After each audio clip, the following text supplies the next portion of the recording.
अपराध बिहार में बात कर ले तो कल शाम की घटना है, एक माँ अपनी बच्ची को बचा रही थी, उस वक्त उनको गोली मार दिया जाता है। यह बहुत ही खेदजनक है और इस तरह की 2-3 घटनाएं अलग अलग जगह पर घटी है और यह दिखलाता है कि बिहार सरकार जो गुड गवर्नेंस का दावा करती है वह एक थोथा दावा है, थोथी दलील है। हम उसको कंडेम करते हैं अपनी पार्टी की ओर से और हम कहना चाहते हैं कि बिहार की जनता ने सरकार को जिताया। यदि जिताया माने किसी भी तरह से सरकार बनी हो, लेकिन सरकार तो बनी है, नीतीश कुमार जी मुखिया हैं और मुख्यमंत्री हैं, तो उनको ये ध्यान देना चाहिए कि अपराधी बेलगाम क्यों हो रहे हैं।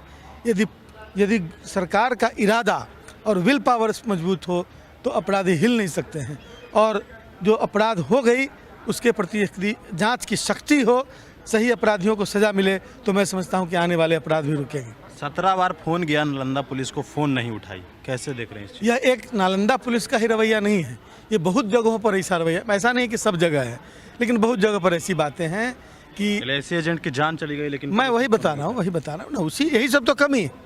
मैं कह रहा हूँ कि आप अपनी पुलिसिंग को दुरुस्त नहीं करेंगे, प्रशासन को दुरुस्त नहीं करेंगे और जुडिशरी अपना काम दुरुस्त नहीं करेगा तो फिर ये अपराधियों का तो बल्ले बल्ले ही होगी।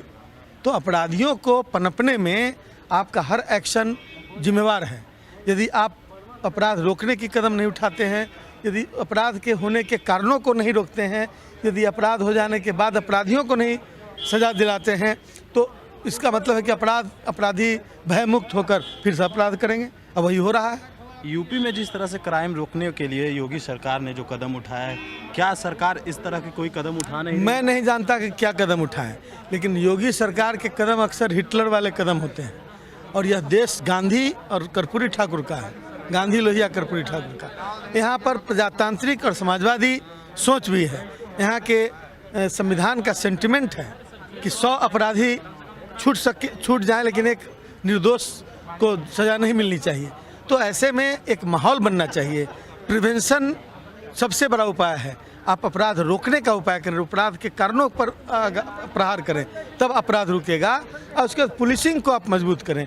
पुलिस को हथियार नहीं है, गाड़ी नहीं है, आप भेज देते हैं मतलब मुकाबला करने के लिए। कहाँ से मुकाबला कर लेगा? आधुनिक हथियारों से लैस करना चाहिए। आप लोग विपक्ष में, विपक्ष की जो भूमिका है वो जिस तरह से बीजेपी निभाती थी, आप लोग ऐसा लग रहा है कि अपने लोग निभा पा रहे हैं? आपको क्या लग रहा है?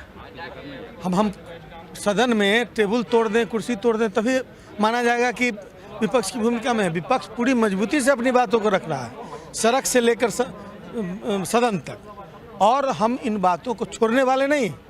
हम अपनी जिम्मेवारी पूरी तरह निभाने का प्रयास कर रहे हैं। अब सरकार जो किसी भी ढंग से सरकार बनी हो, सरकार बन चुकी है, इसलिए सरकार की जिम्मेवारी है और सरकार जनता के प्रति जवाबदेह होती है प्रजातंत्र में, इसलिए सरकार को इन बातों पर गंभीरता से ध्यान देना चाहिए। कांग्रेस, राजद, माले तीनों एक गठबंधन में, लेकिन सदन के बाहर प्रदर्शन अलग अलग करते हैं। सभी अलग अलग पार्टियां हैं। कुछ ऐसे भी मुद्दे होते हैं जो किसी पार्टी का विशेष मुद्दा होता है, तो हम समझते हैं कि यदि कर रहे हैं तो कोई यह विभिन्नता का मामला नहीं है, बंटवारे का मामला नहीं है। हम लोग समय पर जब सांप्रदायिकता की बात होती है, धर्मनिरपेक्षता की बात होती है, मतलब सामाजिक न्याय की बात होती है, जनहित का मामला होता है, समाज में बराबरी की बात होती है, तो हम लोग एक प्लेटफॉर्म पर रहते हैं, हमेशा लड़ते रहे हैं।